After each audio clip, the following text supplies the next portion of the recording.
코스피 2000의 걸림돌로 작용하는 게 뭐냐 이런 얘기할 때요. 개인들의 주식형 펀드 환매 물량 때문에 그렇다 이런 얘기를 많이 하거든요. 근데 일각에서는 이게 물량이 이제 나올 만큼 나온 거 아니냐 희망 섞인 분석들도 나오는데요. 얘기 좀 들어보겠습니다. 동양증권의 김우정 펀드 애널리스트 모시겠습니다. 어서 오십시오. 안녕하십니까. 자, 그냥 애널리스트도 아니시고 펀드 애널리스트예요. 그러니까 오늘 펀드에 대해서 그냥 한 20분 동안 진짜 확실히 좀 짚어주세요. 자, 2000포인트에서 펀드 물량들이 계속 나오죠. 네. 지금도 나오고 있습니까? 네, 지금도 지금 오후 영업일 때 1조 원 가까이 지금 나오고 1조나? 있는, 네, 1조 원 정도 가까이 나왔는데 사실 ETF를 제외한 국내 주식 펀드에서 나오는 거거든요. 예. 근데 투자자들 같은 경우에는 글로벌 금융 위기 이후에 우리나라 증시가 1900선, 1850선에서 2000선의 그 박스권에서 상당 부분 머무르게 되면서 이렇게 학습 효과처럼 저가 매수 고가 매도의 투자 전략을 적극적으로 지금 구사를 하고 있는 상황입니다. 예. 그 그래프를 잠깐 보시면 그렇죠. 코스피랑 그 국내 주식형 펀드의 그 현금 유출입 같은 경우가 완전히 좀 역외관계로 지금 나타나고 있는 상황입니다. 그러니까 2000선, 그러니까 빨간색 그래프가 올라가고 있기 때문에 그래프가 안 나오고 있는데. 네, 올라가고 있기 때문에 네. 올라갔을 때는 네, 환매가 좀 적극적으로 지금 나오고 있는 상황이거든요. 예. 이런 상황에서는 지금 2000이라는 포인트가 어느 정도 시그널처럼 작용이 되면서 2000선에만 가까이 오면 환매가 적극적으로 나오고 있는 상황인데 이 상황이 지금 3년째 지속이 되고 있는 상황이거든요. 그렇기 때문에 어느 정도 그 환매 물량은 소화가 되고 있는 상황이고 작년까지만 하더라도 작년 하반기에도 처음 2000포인트에 가까이 다가갔을 때는 그 환매 물량이 굉장히 좀 크게 나오다가 점점 줄어드는 양상이 나타나고 있거든요.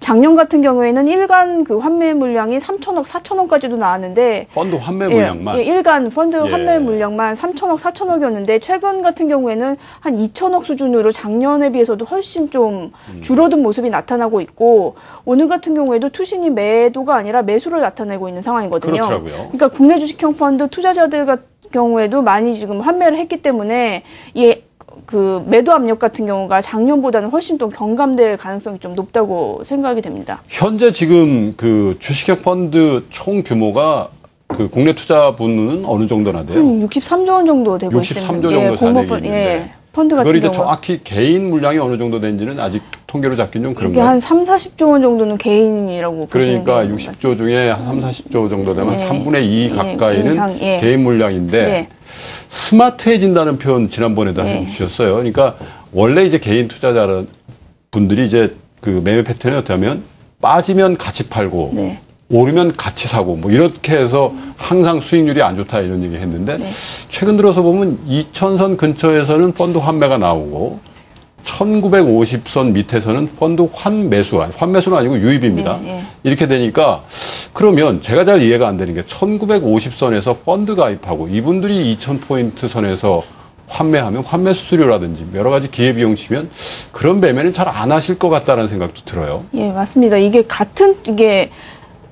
펀드 투자자라고 뭉뚱그려져서 나타나고 있기 때문에 그런 현상이 나타나고 있는데 사실 돌이켜보면 그때 1950에서 사시는 분이랑 지금 2000선 가까이에서 파시는 분이랑 다른 분들이세요. 그러니까 신규 유입하시는 분들은 사실 지금 1950인데 1800이나 1700으로는 가지 않고 있으니까 1950이라도 신규로 들어가시는 분이고 지금 나가시는 분들 같은 경우에는 멀게는 2000년대 중반 1700, 1800선에서 투자하셨던 분들부터 그다음에 2008년도 2000선 이상에서 물렸던 분들까지도 굉장히 좀 다양하신 분들이 지금 나가고 있는 거기 때문에 투자 기간으로 보시면 한 1, 2년, 길게는 한 3, 4년 정도 되신 분들이 지금 2000선에서 나가시는 거고요. 지금 들어가는 것 같은 경우에는 신규 유입되시는 투자자라고 보시는 게 좀 더 정확한 표현일 것 같습니다. 그러니까 지금 2014년으로만 봐도 손바뀜이 지금 나타나고 있는 상황인 거고 그 그래프가 지금 한 번 더 보시죠. 보시면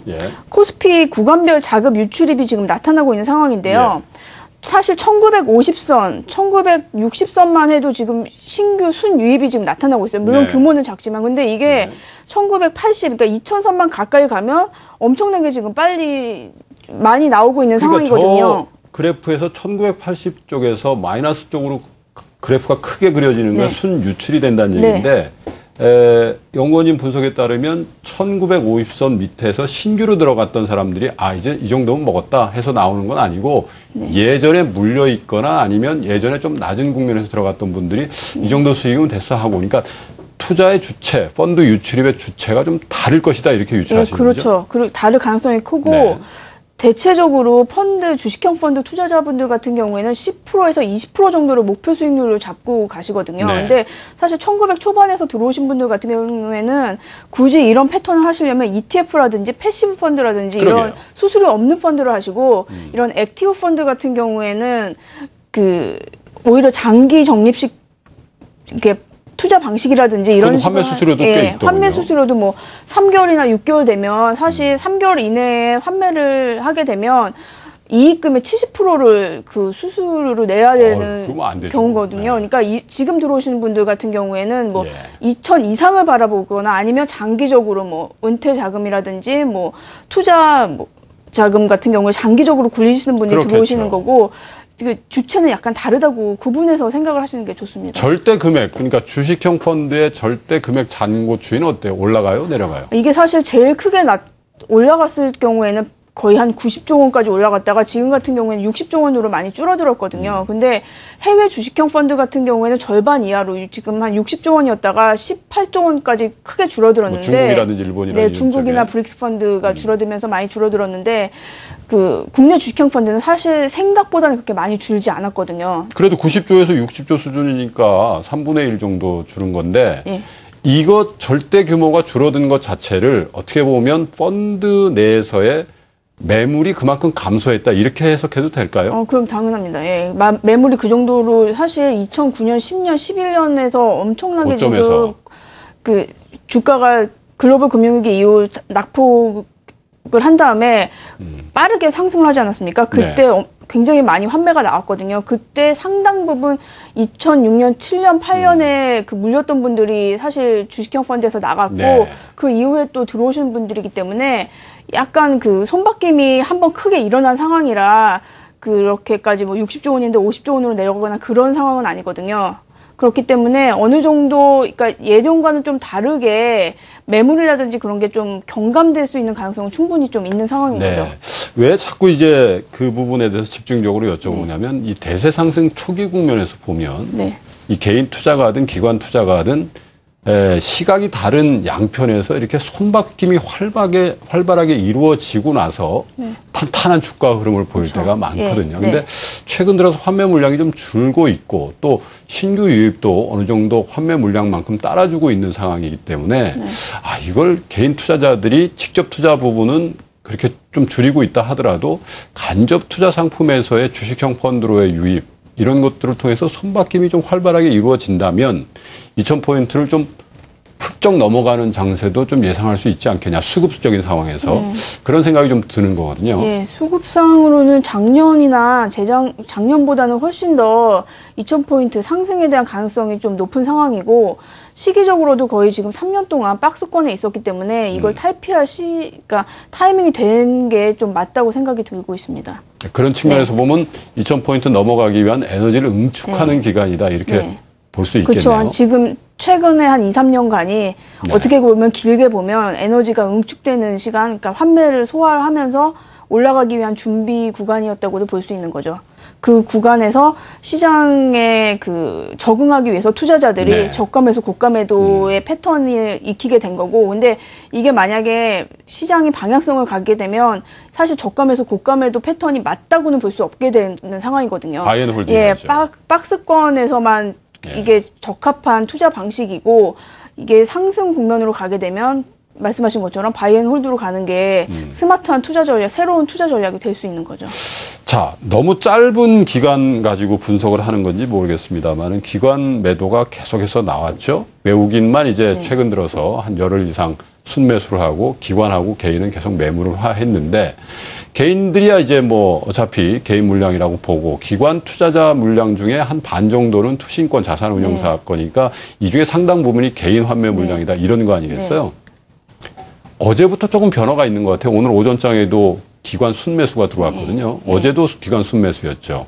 그 얘기는 투신권의 환매 물량이 이제 단기적이지만 멈췄다 이렇게 해석하는 건 너무 빠른가요? 이게 사실 이제 투자자분들도 예전과 달리 굉장히 좀 많이 경험이 축적되고 스마트해졌기 때문에 사실 지금 외국인 매수가 좀 예사롭지 않은 측면이 있거든요. 네. 그리고 외국인의 매수가 들어오면 시장이 좀 강하게 갔던 측면이 있기 때문에 이게 만약에 단중기 또는 중장기적으로 외국인 순매수가 이어지게 되면 시장이 상승할 가능성이 크게 되거든요. 네. 그렇게 된다는 게 사실 투자 심리가 좋아진다는 걸로 표현이 되고 있는 상황이기 때문에 투자 심리가 좋아지게 되면 그 펀드 투자자라든지 개인 투자자들 같은 경우에는 이렇게 방향을 확 바꿔서 좀 더 홀드하는 방향으로 옮겨갈 수가 있게 되거든요. 네. 그게 에너지가 응축됐던 게 다시 이렇게 모아지면서 시장을 좀 상승 위로 끌어올릴 수 있는 힘이 되는 건데 그럴 가능성도 약간 엿보이고는 있습니다. 지금 사실 2000선 가까이 왔는데도 지금 매도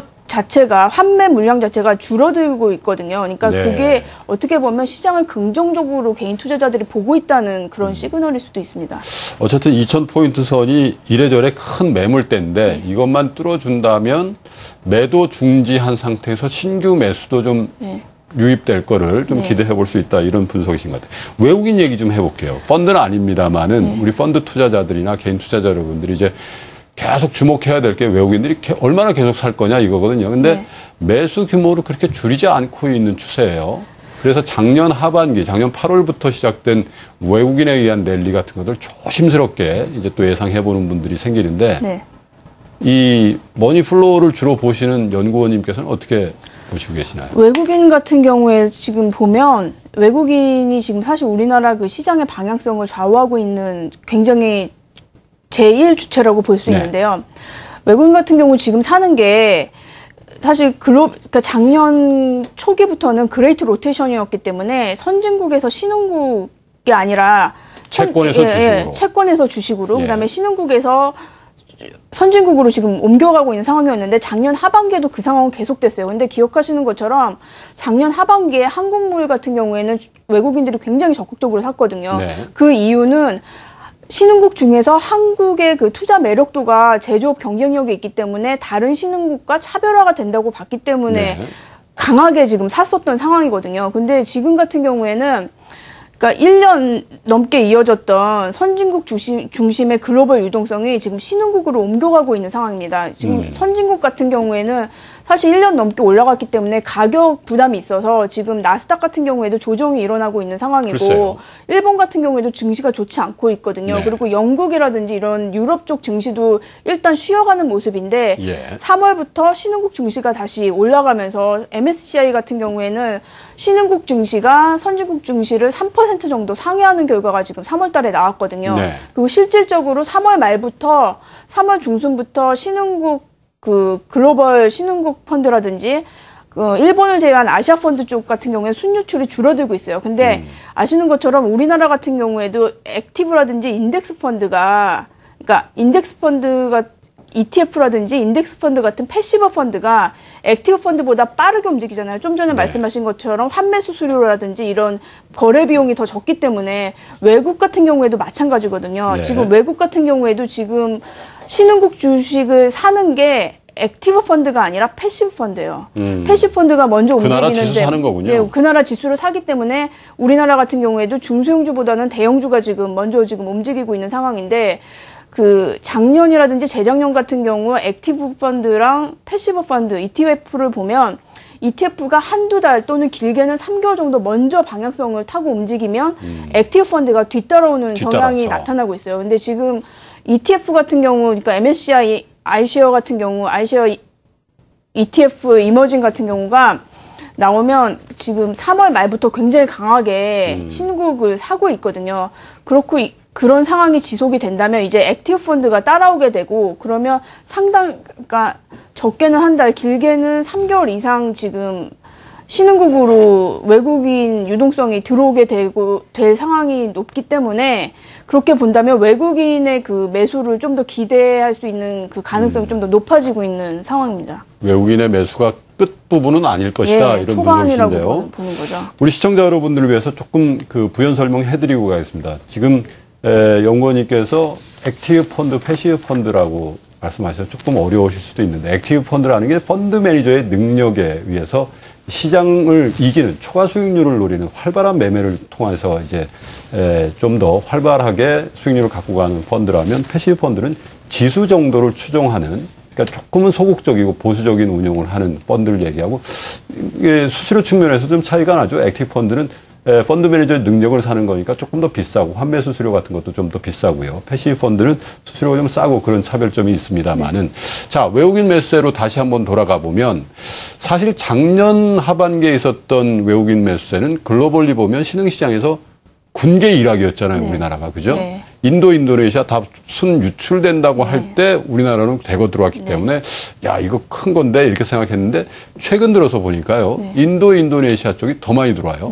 또 주가도 훨씬 더 우리보다 탄력적으로 움직이고 있는데 그런 거가 추세가 이어질까요? 아니면 야, 인도, 인도네시아 얼마큼 올랐지? 이제는 한국 쪽으로 더 가자. 이런 모양새가 또 나올 수도 있을 것 같긴 한데. 지금 사실 신흥국을 지금 패시브, 그러니까 인덱스 펀드에서 늘린다고 말씀을 드렸는데 신흥국 사이에서도 굉장히 좀 차별화가 이루어지고 있거든요. 네. 브라질이나 러시아처럼 정치 리스크가 있는 데는 팔고, 쳐다보지도 않고. 그러니까 신흥국 특히 아시아 쪽에 그 제조업 경쟁력이 있는 데만 골라서 지금 사고 있는 상황이거든요. 네. 근데 그 중에서 우리나라가 말씀하셨던 것처럼 군계 일학이었기 때문에 먼저 사기 시작한 거고요. 네. 그 다음에 연초 들어서면서부터 인도라든지 인도네시아 또는 베트남처럼 개혁이 지금 성공적으로 이루어지고 있는 나라를 좀 사고 있는 건데, 한국 같은 경우에는 사실 그러니까 신흥국 같은 경우에는 사실 비중이 정해져 있는 게 아니거든요. 신흥국 펀드 중에서 뭐 브라질 펀드는 뭐 딱 얼마를 사야 된다 이게 없기 그렇죠. 때문에 브라질이나 러시아가 줄어들게 되면 상대적으로 좋은 나라를 더 살 수밖에 없거든요. 그거에 대한 수혜를 받을 수 있는 국가가 또 한국이기 때문에 그거에 대한 기대도 있기 때문에 사실 우리나라 그 외국인 그 수급 같은 경우에는 긍정적일 가능성이 좀 더 많지 않나 그런 생각이 들고 있습니다. 어쨌든 그 선진국 그 주식시장에서 신흥국 주식시장으로의 자금의 흐름의 이전. 아, 이 부분은 큰 흐름의 변화니까 우리 투자자 여러분들이나 시청자 여러분들이 좀 주목을 해야 될 부분인데, 그 가운데서 한국 비중이 지금까지 보면 적어도 최근 들어서 그렇게 큰 건 아니었으니까 이걸 그냥 일시적인 외국인 매수세였고 중단될 것이다 이렇게 보기는 조금 섣부르다 이런 판단이신 것 같아요. 이어질 가능성이 크다고 보고 있습니다. 자, 주제를 좀 바꿔서요. 최근 들어서 국내 투자자들도 이 펀드의 종류들을 좀 다변화해가고 있는 것 같아요. 증권사 입장에서도 좀 변화가 있는 것 중에 하나가 롱숏 펀드라는 게 있죠. 롱은 이제 사자는 거고 숏은 이제 팔자는 거니까 사고 팔고를 해서 이익을 투자자한테 드린다 이런 건데, 실제로 많이 느나요? 이게 사실 작년에 나오기 시작했는데, 그러니까 말씀드린 것처럼 국내 주식형 펀드 같은 경우에는 탄력적으로 샀다 팔았다를 계속해서 시장 규모가 커지진 않고 있는 상황인데요. 롱숏 펀드 같은 경우에는 작년에 나왔는데 지금 2조 5천억 원까지 굉장히 좀 크게 빠르게 늘어나고 있는 상황이고. 다 하는 것도 아니에요. 몇몇 운용사가 지금 선도하고 있는 거죠. 거의 뭐 한 두세 개의 운용사가 중심이 돼서 그 운용사로만 지금 자금이 들어가고 있는 상황인데, 이게 사실 새로운 개념이거든요. 사는 펀드가 아니라 사기도 하고 팔기도 하는 펀드인데, 그게 작년 같은 경우에는 뭐 제일 성과가 좋았던 그 펀드 같은 경우에는 연 15%가 났어요. 근데 작년 같은 경우에 우리나라 국내 주식형 펀드 유형 수익률 같은 경우에 마이너스 1%였거든요. 그러니까 아니, 잠깐만요. 주식형 펀드의 전체 수익률이 마이너스 1%인데 롱숏 펀드의 성적 좋은 걸 보니까 연간으로 15% 절대 수익률 기준이 15% 이렇게 났습니다. 아, 그렇게 수익률 차이가 많이 나고 이런 수익률 차이가 났기 때문에 투자자들이 관심을 가지고 보시는 거고, 사실 그리고 편입 비중을 보면 이게 40% 주식을 팔기 때문에 전체 같은 경우에는 40%나 70% 정도 이렇게 혼합형에 들어가는 펀드거든요. 그러니까 리스크도 어느 정도 관리가 된다고 보기 때문에, 그리고 박스권 장세에서 굉장히 좀 유리한 그 상품이거든요. 사고 팔면서 하기 때문에. 그렇기 때문에 관심을 굉장히 많이 얻어서 롱숏 펀드로 자금이 집중적으로 몰려가고 있죠. 그러니까 롱숏 펀드는 어떻게 보면 대표적인 액티브 펀드라고 봐야 되겠군요. 펀드 매니저가 능력을 열심히 발휘해야지만 버는 펀드니까. 안 좋게 보는 거는 공매도 친다는 얘기죠? 해외로 보면 헤지 펀드가 사실 이런 롱숏 전략을 굉장히 많이 사용을 하고 있거든요. 근데 우리 투자자 여러분들이 생각할 때, 야, 이거 거꾸로 갈 수도 있겠다. 오르고 있는 거는 매도 치는 경우도 있고, 또 빠지는 경우로 사는 경우도 있으니까, 이게 대박이 날 수도 있지만 쪽박을 찰 수도 있겠다. 이런 생각도 할 수 있을 것 같아요. 단기적으로 보면. 근데 수익률 추이를 보면 대부분 다 플러스권에서 움직이고 있더군요. 그만큼 펀드 매니저 능력이 좋은 거예요? 아니면 시스템적으로 그런 구조를 갖고 있는 겁니다? 리스크 관리하는 그런 시스템이라든지 리서치 같은 게 준비가 된 데가 지금 상품을 출시한 상황이고 그런 데가 좀 관심을 갖고 있기 때문에 사실 롱숏 펀드 중에서도 성적이 안 좋은 몇몇 운용사는 있거든요. 네. 한국형 헤지펀드도 그렇고 그러면 시장에서 도태되는 거죠. 예. 그러니까 펀드 매니저들의 경쟁력을 롱숏 펀드는 정말 극명하게 드러내는 거군요. 네. 증권사들도 좀 입장들이 묘해졌겠어요. 왜냐하면 자산운용사들이나 기관 투자가 앞에 가서 이거 추천하고 사세요 하는 것만 했었는데 롱숏 펀드 운용자한테 가서는 이거 공매도 칩시오. 이거 안 좋습니다. 이렇게 얘기하는 부분이 좀 생긴 거 아니에요. 최근 들어서 한화증권인가요? 매도 보고서를 많이 내던데요. 네. 그런 증권계 변화의 흐름은 어떻게 보세요? 좀 긍정적인 거죠. 사실 한 방향이었던 그 매수 보고서만 있었던 상황이었는데 네. 지금 같은 경우에는 매도가 지금 한 축이 되고 있기 때문에 매도라든지 이런 그러니까 시장을 좀 더 다양성 있게 볼 수 있는 가능성이 커지고 있는 거죠. 예. 긍정적인 변화의 흐름이다. 네, 네. 이렇게 평가하신. 사실은 그 작년 내내 그런 얘기 했어요. 우리 증권사에서는 왜 매일 추천만 하고 사라는 얘기만 할까? 주가 지수도 그렇고 개별 종목도 그렇고 빠지는 때도 있고 오르는 때도 있는데요. 근데 이 롱숏 펀드가 어떤 증권가의 변화의 흐름을 촉매제 역할을 하고 있다. 이제 이런 분석이신데.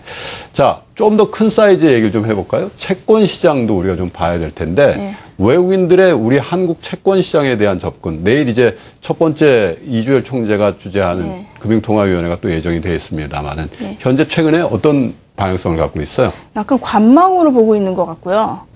그 채권에 대해서는 네. 예, 외국인 같은 경우에는 그리고 어차피 내일 동결 가능성이 좀 높게 보여지고 있기 때문에 일단 지켜보자는 방향이 좀 큰 것으로 보고 있습니다. 네. 채권 펀드 중에서는 그 템프턴 채권이 한국물을 굉장히 좀 많이 가지고 있는데요. 네. 최근 들어서 그렇게 큰 변화라든지 포트폴리오 조정이라든지 이런 모습이 나타나고 있지 않기 때문에 일단 지켜보는 방향, 그 입장이 좀 더 큰 것으로 보고 있습니다. 자, 우리 시청자 여러분들의 해외 투자, 네. 투자의 다변화라는 측면에서 해외 투자하시는 분들 아직도 꽤 있으시거든요. 일본, 중국, 또 브릭스라든지.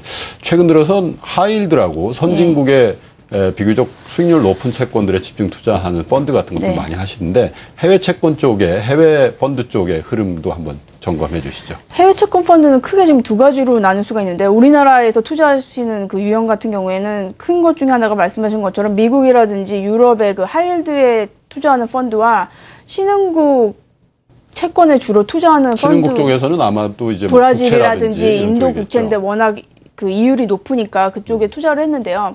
두 개를 나눠서 보셔야 돼요. 그러니까 기자분들이라든지 문의가 와서 뭐 해외 채권형 펀드 어떻게 하느냐고 이렇게 문의가 오시는데 하이힐드 같은 경우에는 미국 경제가 지금 살아나고 있고 미국 국채랑 하이힐드 채권 간의 그 금리 차가 아직도 벌어져 있는 상황이기 때문에 충분히 추가 수익을 낼 수 있는 가능성이 크거든요. 때문에 글로벌 유동성도 하이힐드 채권 펀드로는 그레이트 로테이션, 그러니까 채권에서 주식으로 가고 있는 그 큰 흐름 속에서도 하이힐드 쪽으로는 자금이 들어가고 있어요. 글로벌 유동성이. 그러니까 투자자분들 같은 경우에는 하이힐드 채권 펀드는 긍정적으로 보시는 게 맞고요. 그다음에 신흥국 채권 펀드 같은 경우에는 브라질이나 인도 같은 국채에 지금 투자하고 있는데 그 테이퍼링이 가시화가 되고 내년에 금리 인상이 되게 되면 다시 한번 그 신흥국 채권에 있던 돈들이 다시 선진국으로 돌아가게 되거든요. 그리고 환율 변동성도 커질 가능성이 높고요. 그렇기 때문에 이 펀드에 들어가신 분들 같은 경우에는 상황을 봐서 비중을 줄이는 전략이 좀 유리하다고 생각이 듭니다.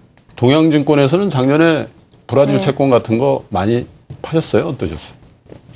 증권사가 작년 초반까지는 거의 해외 채권형 펀드에 조금 드라이브를 걸었었죠. 제 주변에도 이 브라질 채권 그 권유받고 투자한 분들이 요즘 굉장히 울상이더군요. 지금은 또 들어가시는 분들 계세요. 지금이 저점이라고. 작년에도 저점이라고 그랬는데 그때가 또 한 단계 더 빠지는 시작점이었던 것 같기도 하고. 근데 리스크는 있을 것 같아요. 신흥국 채권 펀드는. 이 신흥국 쪽의 투자는 환도 봐야 되고요. 또 이 주식 채권 다 봐야 되니까 굉장히 어려운 건 한데 이렇게 권유할 때는 굉장히 조심스럽게 해야 될 것 같아요. 잘 모르는 분야가 될 수도 있어서요.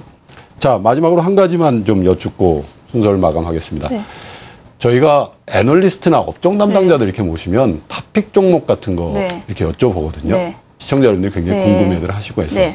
자, 탑픽 펀드 같은 거 혹시 말씀해 주실 게 있나요? 두 개 말씀드릴게요. 네. 일단 선진국이 지금 조정을 받고 있기 때문에 오히려 긴 관점에서는 미국 주식 같은 경우에는 사시는 게 좋을 것 같고요. 미국 주식. 미국 주식 펀드. 그다음에 국내 같은 경우에는 사실 작년이랑 올 초까지만 해도 중소형주 펀드가 네. 굉장히 선방을 했는데 예. 지금 말씀드린 것처럼 ETF라든지 이런 시총 비중으로 외국인들이 매수를 하게 되고 이러면 그리고 글로벌 경기 회복이 좀 더 본격화가 되게 된다면 중소형주보다는 대형주가 수혜를 받을 가능성이 네. 크거든요. 그래서 우리나라 주식형 펀드 같은 경우에는 대형주 주식 펀드에 관심을 가지시는 것이 좋지 않을까 생각이 듭니다. 자, 미국 주식에 관련된 네. 펀드 네. 혹은 뭐 ETF 같은 네. 거 사시면 될 것 네. 같고 한국엔 중소형주보다는 대형주 지수를 추종하는 대형주 위주의 펀드에 좀 관심을 네. 많이 가졌으면 좋겠다. 네. 이렇게 토픽 두 개를 꼽아주셨어요. 네. 고맙습니다. 시청자 여러분, 김우정 연구원 하고요. 펀드에 대해서 쭉 알아봤는데요. 최근 들어서 환매 물량이 조금씩 나오긴 합니다만 좀 줄어들고 있고요. 외국인 매수세가 단기간에 그칠 것 같지는 않다. 이런 분석 주셨습니다. 고맙습니다.